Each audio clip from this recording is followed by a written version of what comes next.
Hello everyone, welcome to another episode from The Reluctant Farmer. I'm an engineer who's trying to use technology to grow food in an apartment with the least amount of fuss and the least amount of resources. And today I'm going to show you a few more updates about what I've done with the grow setup. If you've not seen the first video to get just a general idea of what the complete setup looks like, have a look at this video up over here. But today what I'll show you is a little bit about the new updates of the new plants that I'm growing. Last time I think I was growing only lettuce. This time I've actually moved to kale, basil, cilantro, a few other things. So I'll show you how that thing is coming along. Along the way I'll also talk a little bit about the things which I've messed up, right? The things which are improving and some of the things that I'm learning along the way. So hopefully you get some benefit out of this video. So yeah, let's get started. Okay, so what we have over here is the first section of the farm up top. In the background you can actually hear the water gushing through, and then maybe it's hard for you to see the water, but right now the pump is on at a cycle of every 30 seconds, and so that's maybe the sound that is coming on the back. But essentially what I'm growing here is I've got kale, I've got a little bit of red Reuben basil, a lot of the green basil, it's coming along really nicely. And then again at the back end side I have some more kale growing. And I think at the extreme left over here, let's see if you can see this. Right here, these are habaneros. So I think this is coming along really nicely. We'll see how this grows. There are a few places where I can see flowers coming up, but nothing has matured as yet. So I'll keep an eye out on that. But so that's the first part. If you remember from the last time round, this was all lettuce. But then this time I've moved on from lettuce, saying that, okay, I think I can grow lettuce well. Let's see if I can grow kale and basil, because that also seems to be a really interesting crop to grow. And so that's the first part. On the section down below, okay, so I have some more red basil growing over here. I've just planted cilantro, so I think that's coming along nicely. It's about, I think, 4 or 5 days since this has been growing. The basil back here, some more kale, and there's spinach growing at the very end over here. Now you'll realize that I haven't grown a lot of the same things again and again. I'm just trying to experiment with different things and see what grows, what doesn't grow. Okay, so let's take a closer look at this. The fan is automatically switched on just because of the ventilation and doing the temperature control. So I think that's what you're hearing in the background back here. And let's have a look at the basil first. Right, so lush green basil looks to be growing really nicely, big giant leaves. Now one of the things which was initially a problem was it wasn't growing as fast.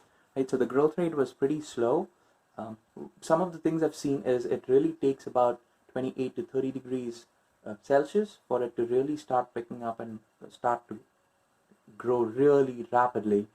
And so that's one of the things I've learned. Initially the temperature was around 21-22 degrees Celsius, so the basil wasn't growing as fast, but now I mean it's just taken off.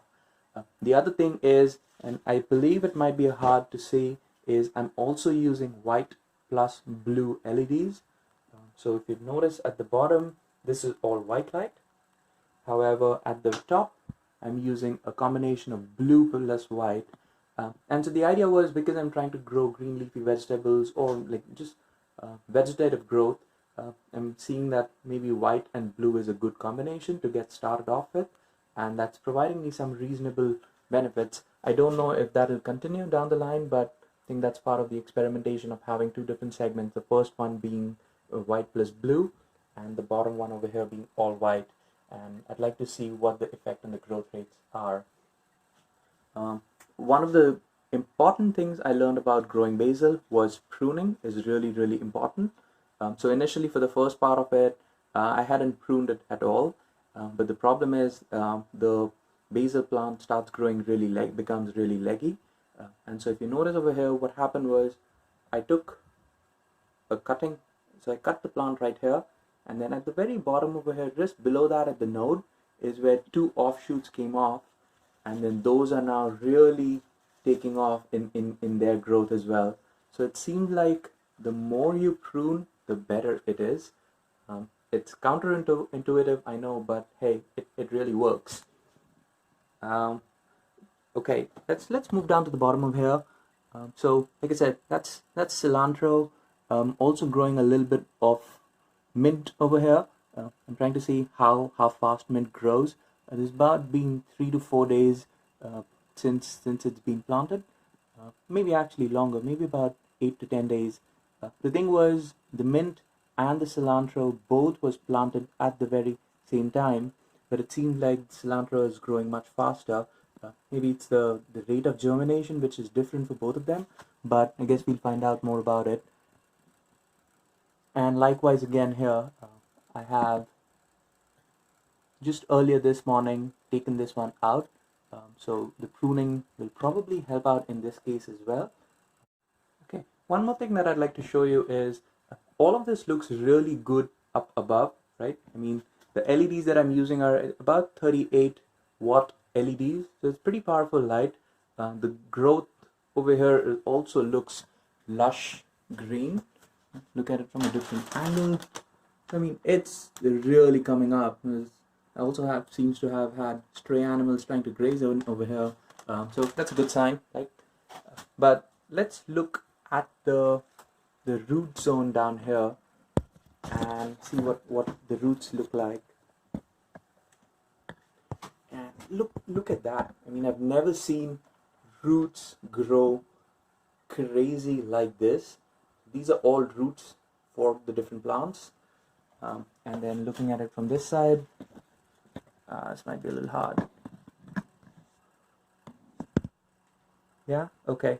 So that's really where the benefit starts kicking in, is because you have so many roots in water, in hydroponics growing, there's really no option for the plant but to grow at this insane amount of pace.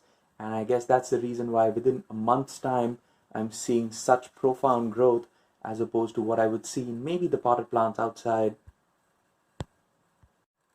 Okay, so in this case, I'm going to show you an advanced maneuver. I did not get to this for about at least 3 to 4 months, and it took a lot of reading online to figure this out, but I'm going to show you a few things about pruning. And this is a prime example over here. The idea with pruning is you cut often and you cut a lot, so that gives the basil plant impetus to actually put out more leaves in a shorter area, or in a shorter span. I don't want the plant to grow really tall because, as you saw, I don't have a lot of space. And so the idea is I'll maybe start cutting out the stem, and that will promote more bushier growth. So the way you prune basil is look at a node point. So in this case, node point would be a point where you see these branching off happening, and you go further down to another node down here. So there's a node down here as well, so you see like multiple leaves showing up, and cut just above that area like so. And so what you've done right now is you've cut out the top part, which is where really most of the growth happens. And so now this plant over here, so maybe these two and these two will have rapid growth, so that this starts growing out in two different directions, and then that will grow out as a separate auxiliary stem and show or give more leaves. And that's really what I'm going for, right? I don't care so much about the height. I really want a lot of leaves so that I can make some really cool pesto sauce. Okay, so final thoughts. Thanks for watching the video. I hope it was insightful. Just to recap some of the major points, temperatures seem to be really important for the growth of the plants. About 28, 29 degrees is something which I'm seeing aggressive growth for the basil and kale showing up as. So maybe that's a good number to keep in mind. Have proper ventilation. I have two different ventilation fans up here just to make sure that I can like switch on and switch off and do temperature control, as well as enable enough water to start, or enable a lot of airflow, which prevents the different kinds of fungi from growing. So that's a good thing. What else? I think the lighting levels, the lighting, I'm still experimenting, so I don't have a good answer, but it seems like white light is something which works really well across the spectrum. And so initially with just the lettuce, white light was good enough. Even with most of the basil and kale, I think white light is good, but since I have two different structures, I'm just trying to see if white plus blue is giving more aggressive growth or not. And it's not just subjective, right? I'll actually put up another video over here where I'm doing an image processing software pipeline to show exactly how things grow. And so I think that video with the video stream of the time lapse of the growth, as well as the time series data for the water temperature, the humidity level, the air temperature, and the growth percentage as seen by the camera is something which will show up. And I think that gives a really good sense of how the plants are growing. Because I mean, I look at the plants every day morning and I can't figure out if they're growing or not. But you look at a video from at least like 3 days ago to today, and you'll see this insane amount of growth. It's slow dynamic, so you won't see much of it on a day-to-day basis. But over a span of 10 days, man, it looks beautiful. So check out that video which I'll post over here, and hopefully I'll have some more updates about how this habaneros are growing, and then maybe show you some of the cool new produce that I have. Anyways, signing off right now. Take care, guys.